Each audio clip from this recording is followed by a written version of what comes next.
showcasing some of the top 5 creatures in the 5-star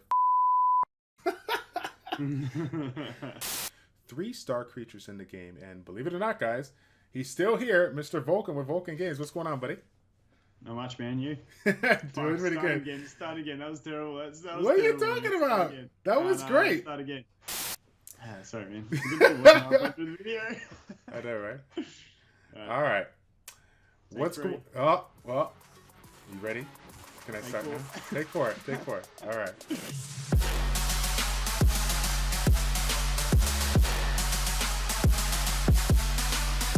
What's going on, everybody?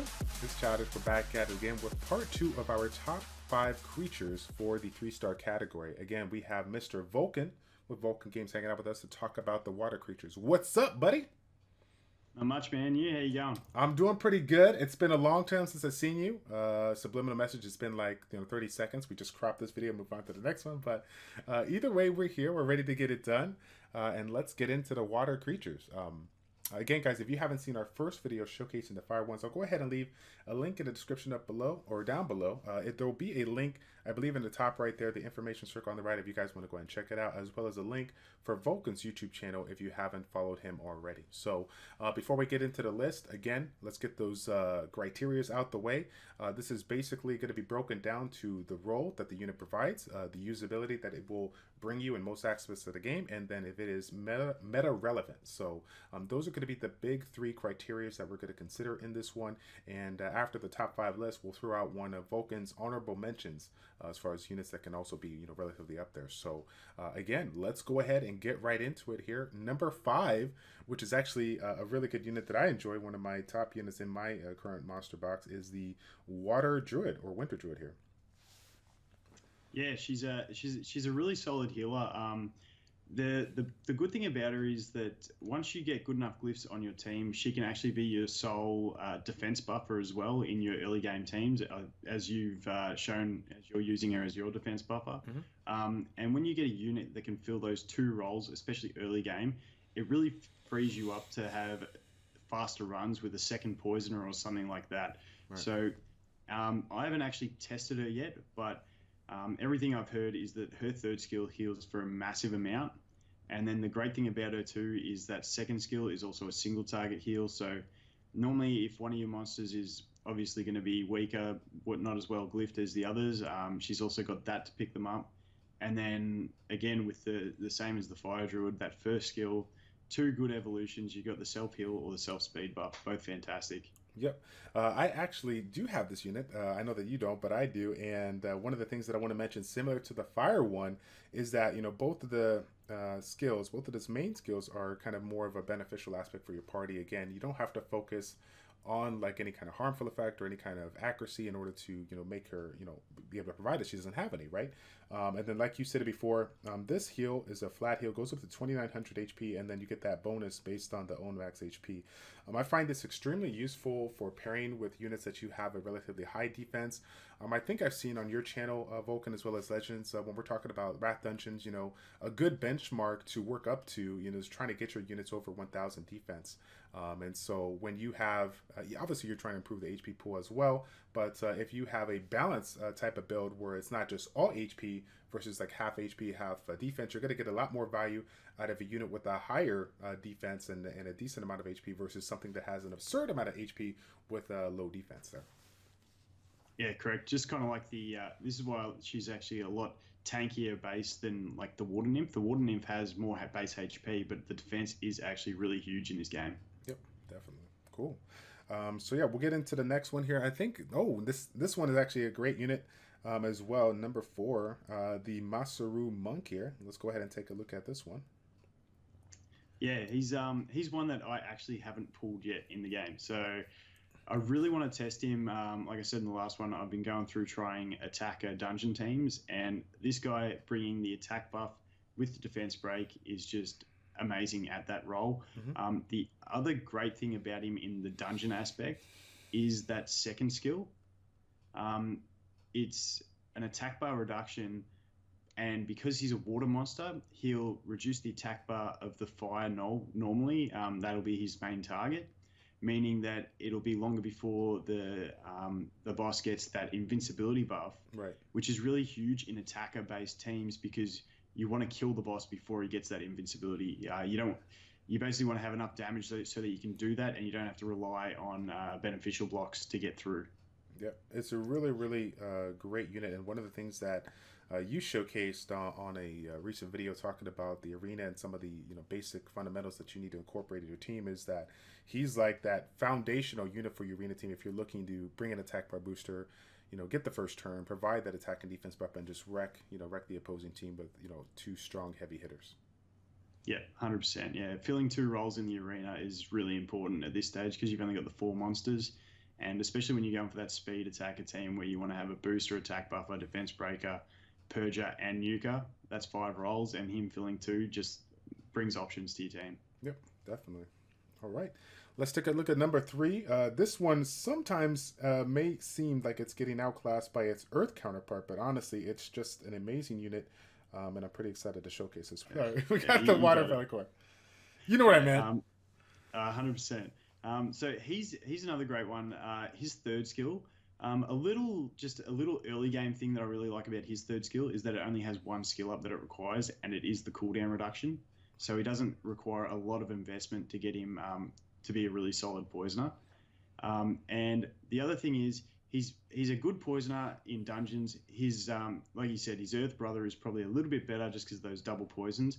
But when you look at something like the Benefit Dungeon, he becomes better because of the elemental advantage against the boss. Also the heal block, because the boss has that passive when he's below 20% health. He heals himself. Also in TOT, where there's a lot of healing going on, he's got that AoE heal block. It's a 3-turn duration. Same with the poison. So he just fills that, especially that TOT role very well. And then his second skill is not too shabby itself either. Just being able to fully deplete an enemy's turn bar is huge, especially in Tower of Trials against a boss or something like that. Yep. That's one thing that I've seen a lot of people when they're going up against some of those harder TOT stages. That heal block is super nice, but more importantly, the fact that it's a 3-turn heal block versus like a 2-turn that some units that we take a look at. So it's really nice to have that longer duration. But again, kind of one of the things that we said in our first episode, not just looking at the skills and the quality of the actual skill at hand, but also the cooldown, the cooldown of that skill. How long is it going to take for you to get it again? So having this one be at a 3-turn reusability, like base, just out of the gate. I mean, that's really, really nice considering how effective turn bar manipulation is in TOT. So I'm pretty excited. I have not pulled this one yet, but obviously I will definitely be jumping for joy just as much as I did when I got the Earth Feather Core. So really fun unit.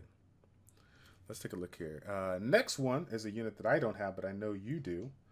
If I can find her. Where's she hiding here? She is top. There we go. The Water Holy Sister. Very, very nice unit. Yeah, she's a fantastic unit. She's one of the 3 core units that I refer to when I talk about 3-star units that are going to really make your progression. Her third skill is just absolutely amazing. It's got the team cleanse along with the speed buff and the cooldown reduction. Cooldown reduction is a big thing in this game. Because I don't know if some people realize from other games they've played, in MMEG, you don't get a cooldown reduction when you go into a new wave of a battle. Mm-hmm. So having that cooldown reduction is actually very important. Plus the speed buff being 40% in this game as well, it's actually a huge difference to the amount of turns you can take. And then obviously, especially in things like the Wrath Dungeon, where you're getting armor broken at the boss stage, the cleanse is just fantastic. Right. And then when you look at the second skill as well, it's just a massive heal, and it skills up. I'm pretty sure it goes down to a 3-turn cooldown, and it gets a big heal increase. So it basically tops off anyone in your team, and it's on a fairly decent, fairly low cooldown. Also the attack buff there, but that's not what you look at early game. It's just a massive heal on a low cooldown, and that just synergizes so well with her other skill. Yeah, and then when it comes to the first skill evolution, what can it break down to? I believe it's a mute or a confuse, right. Both about a 50 or 60% chance. Right, and I've seen a lot of... Oh, go ahead. Yeah, so just 2 really solid skills there, especially for TOT if you get the mute for the boss. Right, right. That's what I was gonna say. Having a first skill mute is pretty darn nice, considering some of those bosses have just really strong abilities that just can make or break the run. So that's really really great unit overall. Let's take a look at it. I think we're moving on to the final one. Again, this is something that's probably not going to surprise too many, if I can find it here. The Water Treant. Again, the Winter Treant when it's fully evolved here. Just an amazing unit. I believe you said this is part of your big three, right? This is part of that group? Yep, this guy's the second part of it. Just like I said in the fire video, the problem with most other healers in this game is that the water tree is just better for progression. Because when we talk about filling multiple roles, he's got the healing role covered. He really does need max skills to do this because his heal is only 15%. Does require you to have a bit better glyphs to use him, but it does skill up to a 4-turn cooldown for a 3-turn defense buff, 3-turn regenerate, and 2-turn poison mail. So when you look at it, he fills that healing role, he fills the defense buffer role at a very good uptime. And then he also fills poison role because that poison mail for your whole team can sometimes do more poisons than your Earth Felicor. And then when you look at his second skill, it just makes him even better because early game, when we talk about Wrath Dungeon, we talk about the beneficial block. The thing about his second skill is it allows you to overpower the boss and not worry about having that beneficial block in your team. That's where you can bring something like the Water Holy Sister with him instead of the Wind Unicorn because you don't need that beneficial block. And the great thing about it is early game that he will, because he's water as well, he'll prioritize that fire null on the boss stage. So he'll be the first one that your team normally kills, meaning that the boss won't get invincibility. So then that's out the way. And then the rest of the time he's bursting poisons. And because this is another one that I don't know if many people know. Poisons do deal 10% of the enemy's 10% of the enemy's max HP as a base. On bosses, it's only 5%. But when you burst, when it says it's 125%, it counts each poison as 10% for that burst. So it's still doing enormous amounts of damage to the boss. So it makes basically if you have a 2-stack poison on the boss, it will get rid of his whole shield that's 20% of his health. And then you normally have more than that and it'll just destroy him. Right, right. Yeah, if you guys have ever, hopped on to the Discord community or maybe seen a Reddit, some crazy pictures showcasing just a ton of damage in the Wrath Dungeon, and you're like, oh my goodness, like how in the world are people getting it? This is one of those units that people can get it with. So it's an amazing unit. Like you said before, it needs a ton of skill ups. I would definitely invest those books if you can. You're not going to see the true value out of any unit really until you get it properly skilled up. So, but yeah. Really good unit. Anything else that you wanted to point out about this one, or was that pretty much it? The other thing was he's got 2 fantastic evolution skills. So everyone gets disappointed when they don't get the poison. He's got a 2-turn poison as a evolution skill for his first. But the other option is actually attack bar reduction. And like we said earlier, attack bar reduction is always helpful in this game. Yeah, I was going to say, I recently had a unit, I think it was the Water Cub that we just got. And I think I got the attack bar reduction on that one. And I was pretty happy about it. Yeah, it's pretty cool. Yep. All right. So I think that's pretty much it, guys. Do you have any honorable mention that you want to kind of throw out in the water category, or? Yeah, well, you just touched on it. The Water Spirit Cub. He's yeah, you just pulled him today. Yeah, that's the one. Yeah, he was another one. I was tossing up between him and the Druid for that last spot, and it went to the Druid just because of that defense buff factor. But the Water Cub is really a fantastic unit. It's got like you said, that first skill can either be a shield or a attack bar reduction. The second skill is a purge, not just a purge, but a beneficial steal. This is where especially if they bring a feature in to target the boss specifically, I think he'll be fantastic in the strength dungeon because because he's the water unit, the boss is going to prioritize him. And if he's able to steal that immunity from the boss, he's then immune to the poison. So it's just a double win-win. And then his third skill is awesome. It looks average at the start. That's all right. But yeah, his third skill, it looks a bit average when you look at it without skill ups. But once it's skilled up, it's actually a 40% heal on a 3-turn cooldown, which is very nice. Has the attack bar increase as well, which is always handy. Like you said, turn manipulation's always beneficial in these games. And the crit buff too. not too important early game, but if you start using attackers and he's your healer, it all helps. Yep. Pretty exciting. Yeah, and one of the things that I don't know if you pointed out prior to, but this is something that we talked about on stream, the mechanic of the purge. If I recall correctly, you were saying that the purge mechanic does not need accuracy to land. Is that correct?